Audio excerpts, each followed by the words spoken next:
ලෝකේ වැඩිම ප්‍රතිචක්‍රීකරණය කරපු වාහනය ලැබෙන්නේ පතල් වලින් නෙමෙයි. ඔයාලට හිතා ගන්න පුළුවන් මේක කොහෙන්ද පටන් ගන්නෙ කියලා. ඒ තමයි වාහන ප්‍රතිචක්‍රීකරණය කරන කර්මාන්තය. මේක වාහනයක දෙවෙනි දොරටුව කියලාත් හඳුන්වනවා. මේ හරහා ලෝකයේ වෙළඳ පොළට විශාල වාහන ප්‍රමාණයක් ලැබෙනවා. ඇමරිකාව විතරක් අවුරුද්දකට වාහන මිලියන 12කට වඩා වැඩි ප්‍රමාණයක් කෑලි වලට ගලවලා ප්‍රතිචක්‍රීකරණය කරනවා. මේ නිසා පරණ වාහනාංගන මිනිසා විසින් නිර්මාණය කරපු කාර්යක්ෂම යකඩ පතල් බවට පත් වෙලා තියෙනවා. පාවිච්චි කරලා ඉවරයි කියලා හිතන හැම වාහනයක්ම අලුත් ගමනක් පටන් ගන්නවා. පරණ කාර් එක කොහොමද අලුත් ගොඩනැගිලි වලට සහ අලුත් වාහන වලට අවශ්‍ය අමුද්‍රව්‍ය බවට පත් වෙන්නේ කියලා අපි මේ වීඩියෝ එකෙන් බලමු. පරණ වාහනවල හැංගිලා තියෙන වටිනාකම හිතන්න. ඔයා ඩොලර් 48000කට වාහනයක් ගන්නවා. අවුරුදු 10ක් පාවිච්චි කළාට පස්සේ ඒක ප්‍රතිචක්‍රීකරණයට දානකොට ඒකේ තවත් මොන වගේ වටිනාකමක් ඉතුරු වෙලා ඇද්ද? මේ ප්‍රශ්නය පිටුපස ඩොලර් බිලියන 60ක දැවැන්ත කර්මාන්තයක් තියෙනවා.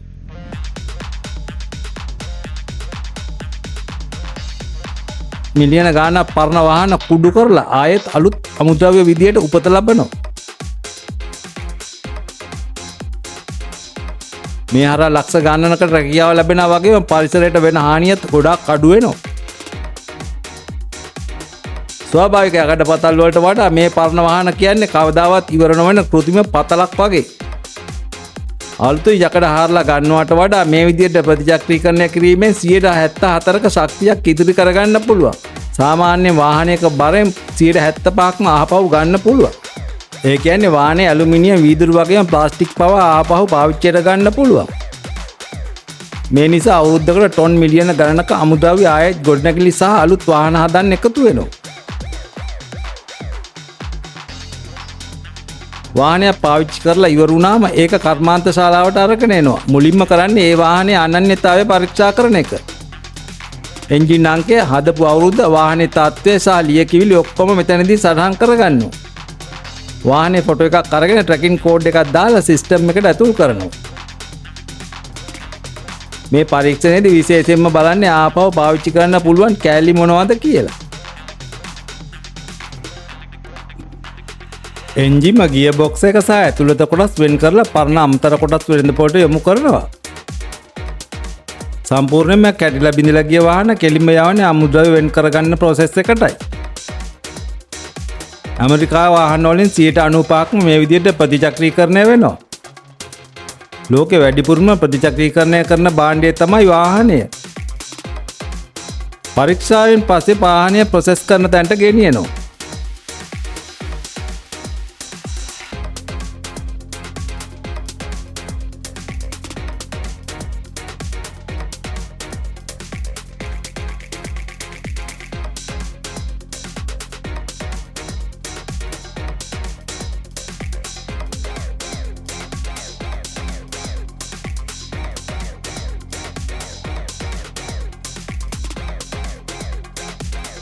මුලින්ම කරන්නේ බැටරි අයින් කරන එක.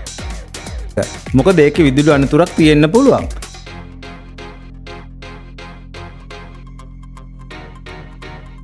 මේ බැටරි වලින් 98%ක්ම ප්‍රතිචක්‍රීකරණය කරන්න පුළුවන්.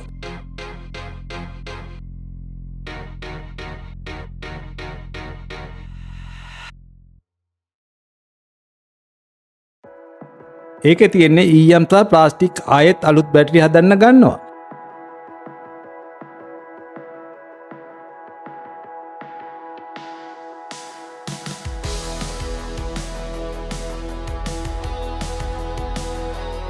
ඉලෙක්ට්‍රික් වාහන වල තියෙන ලිතියම් බැටරි ගලවන්නේ හරිම ප්‍රවේශමෙන්.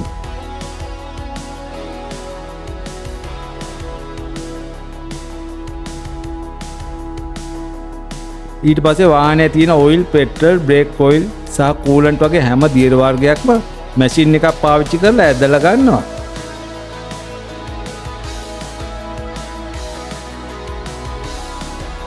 මොකද මේවා හරියට අයින් කරේ නැත්නම් ගිනි ගැනීම හෝ පරිසර දූෂණය වෙන්න පුළුවන්.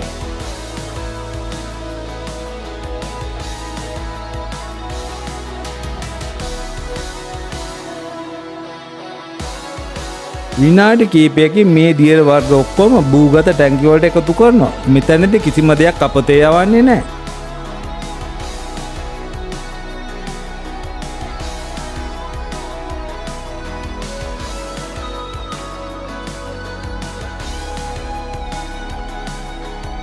පිරිසිදු කරපු මේ ඔයිල් සහ ඉන්ධන කර්මාන්තශාලාවේ මැෂින් වැඩ කරන්න ආයෙත් පාවිච්චි කරනවා.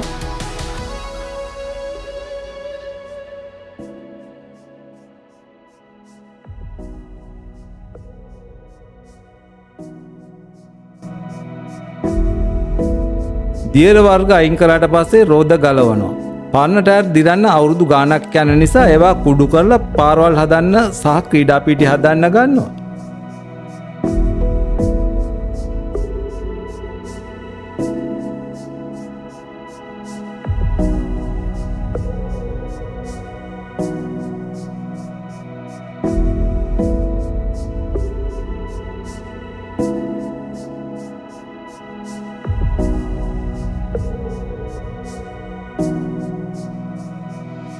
ඊළඟට වීදුරු සහ දොරවල් ගලවනවා.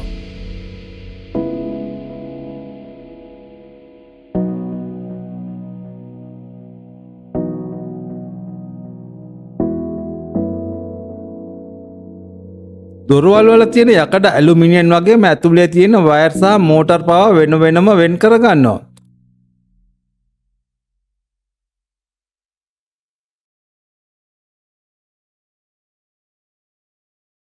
වාහනේ ඇතුලේ තියෙන ෂීට්, ඩෑෂ්බෝඩ් සහ කාපට් පවා ගලවලා ඒවායේ අමුද්‍රව්‍ය අණුව වර්ග කරනවා.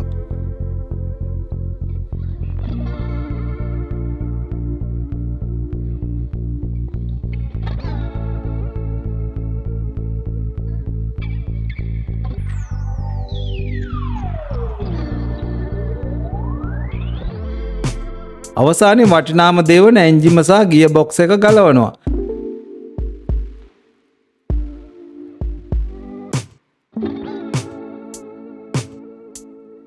මේ විදියට ක්‍රමානුකූලව ගැලවීම නිසා හැම කොටසකටම උපරිම වටිනාකමක් ලැබෙනවා.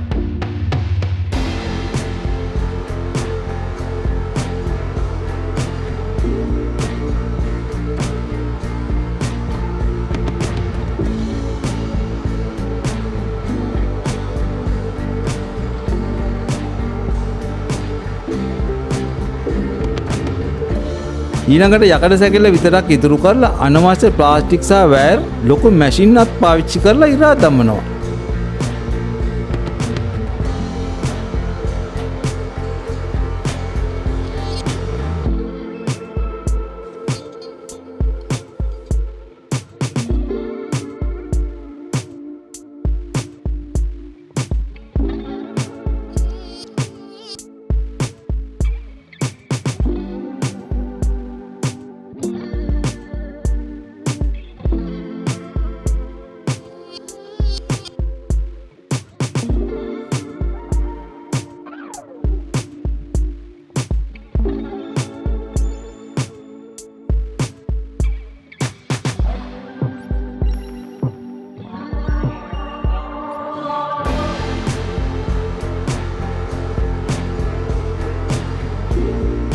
දැන් තියෙන්නේ යකඩ සැකිල්ල විතරයි.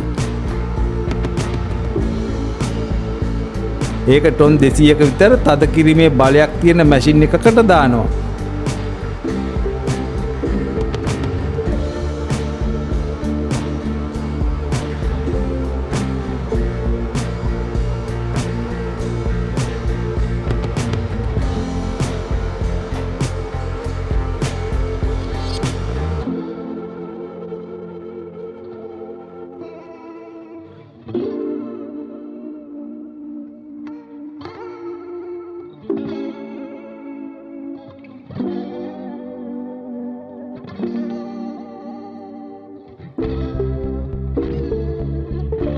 මීටර් 4ක් විතර දිග වාහනයක් කුඩා යකඩ කුට්ටියක් වෙනකන් තද කරනවා.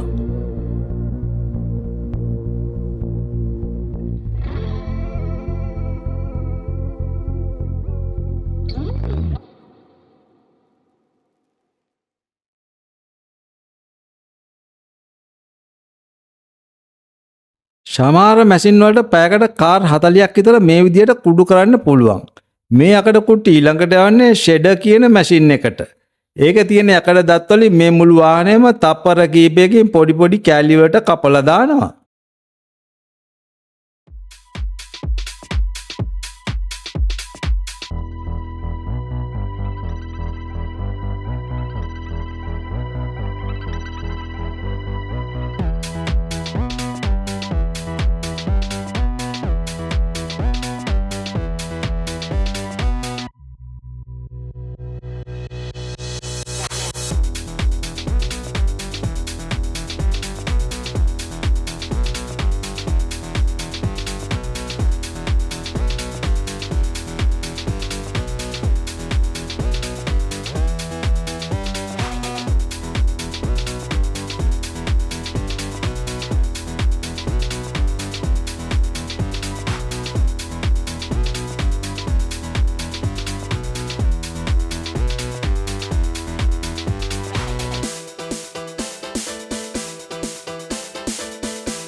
පැයකට යකඩ ටොන් 150ක් විතර මේ විදිහට කුඩු කරන්න පුළුවන්.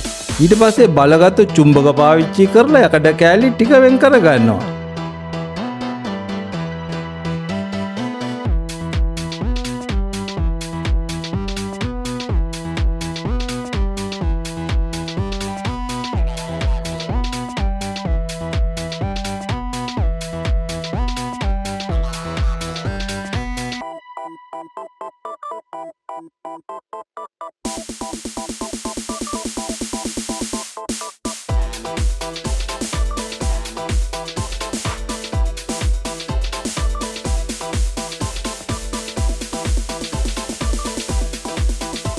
දැන් මේ වෙන් කරගත් යකඩ කෑලි ටික ටික ලොකු විදුලි පෝරණුවකට දානවා. මෙතනදී සෙල්සියස් අංශක 1600කට වඩා වැඩි උෂ්ණත්වයකින් මේ යකඩ දිය කර ගන්නවා.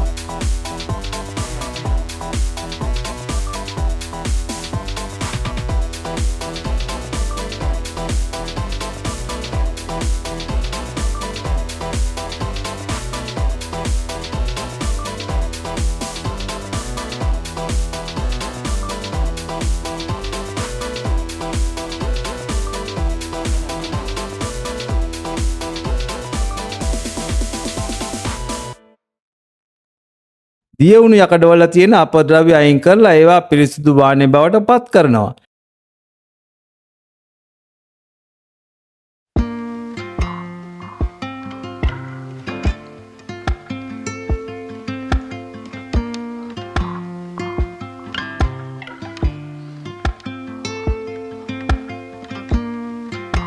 මේ රත් වුණු දියර වාහනේ අච්චු හරහා යවලා දිගු වාහනේ බාර් විදියට හදා ගන්නවා.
මේවා ආයෙත් රත් කරලා රෝලර් මැෂින් හරහා යවලා අපිට අවශ්‍ය ඝනකමට තහඩු හෝ කම්බි විදියට සකස් කරනවා.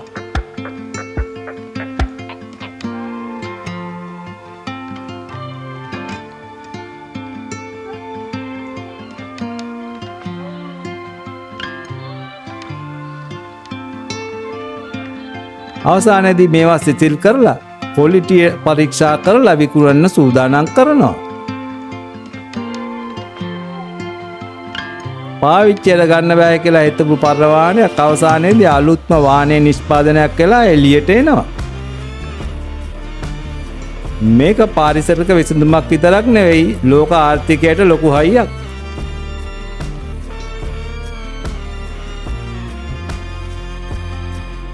ඔය අද පදින වාහනය කවදා හරි දවසක ලොකු බිල්ඩින් එකක හරි පාලමක හරි කොටසක් වෙන්න පුළුවන්.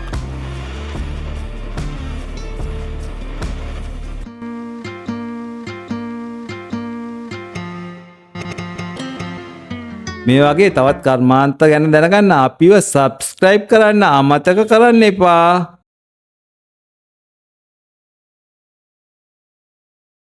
එහෙනම්